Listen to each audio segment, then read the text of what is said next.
It was the beginning of a new century, and big business was booming. It was called the Gilded Age, but for many Americans, the reality was far from a Gilded Age.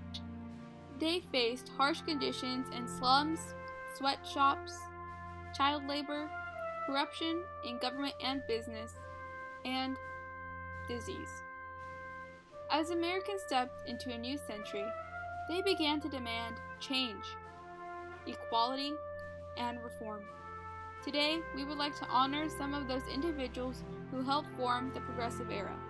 We welcome you to the first annual Progressive Awards.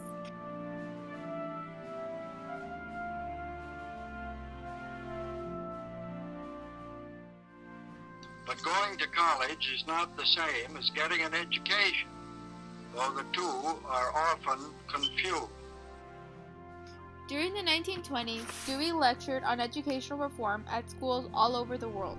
He was particularly impressed by experiments in the Russian educational system and shared what he learned with his colleagues when he returned to the States, that education should focus mainly on students' interactions with the present. He believed that education should be based on the principle of learning through doing.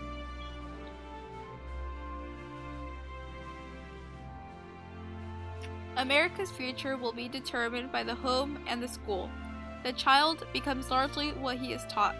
Hence, we must watch what we teach and how we live. In 1889, Jane Addams founded Hull House in Chicago's poor industrial West Side, the first settlement house in the United States. The goal was for educated women to share all kinds of knowledge, from basic skills to arts and literature, with poorer people in the neighborhood.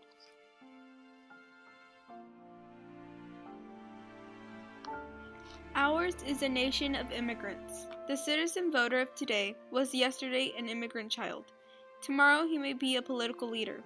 Between the alien of today and the citizen of tomorrow stands the school, and upon the influence exerted by the school depends the kind of citizen the immigrant will become. Richmond was the first Jewish principal and first woman to be appointed a district superintendent. Her primary focus was always immigrant children and their families.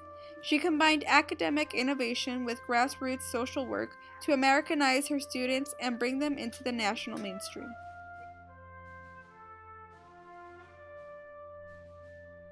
I shudder to think that these tests are being used today to control where funding goes. I genuinely don't know where I'd be today if my teacher's job security was based on how I performed on some standardized tests. Matt Damon is an actor who uses his celebrity status to help his mother, who is a teacher at Boston's Lesley University, to protest many education reform initiatives. He is against the No Child Left Behind policy, and he has also spoken publicly against Barack Obama about his education policies.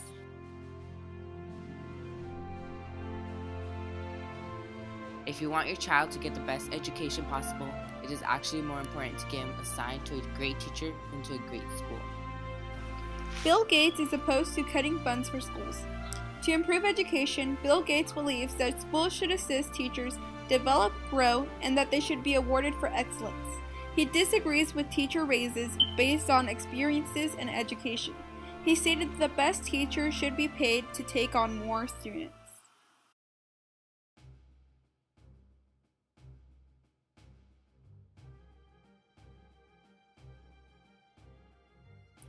There is no man more dangerous in a position of power than he who refuses to accept as a working truth the idea that all men should make for rightness and soundness, that even the fixing of a tariff rate must be mortal.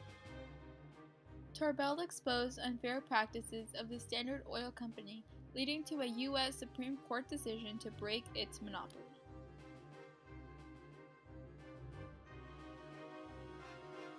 Power is what men seek, and any group that gets it will abuse it.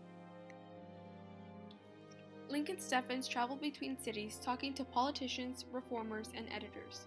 His articles focused on the battle between corruption and reforms were explored in Chicago, Minneapolis, New York, Philadelphia, Pittsburgh, and St. Louis. In 1904, these articles came to life as The Shame of the Cities. Steffens revealed the universal nature of corruption and the equally widespread insensitivity on the public.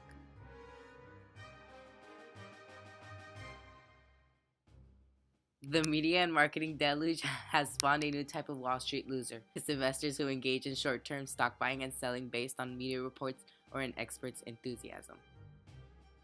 His Businessweek articles expose organized crime on Wall Street and the Salomon Brothers bond trading scandal in the 1990s, and more recently, he has covered the 2008 financial crisis and its aftermath.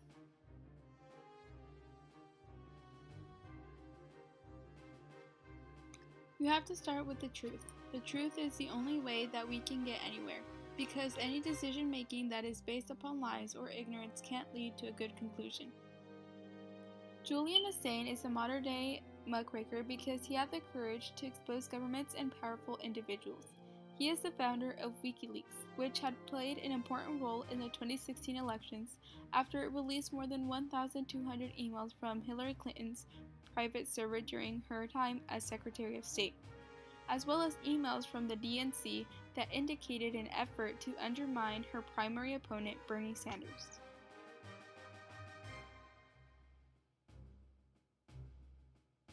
I aimed at the public's heart, and by accident I hit in the stomach. Upton Sinclair is famously known for being the author of The Jungle. It is a book in which he exposes the horrors of the meat packing industry, which led to the passage of the Pure Food and Drug Act and the Meat Inspection Act of 1906.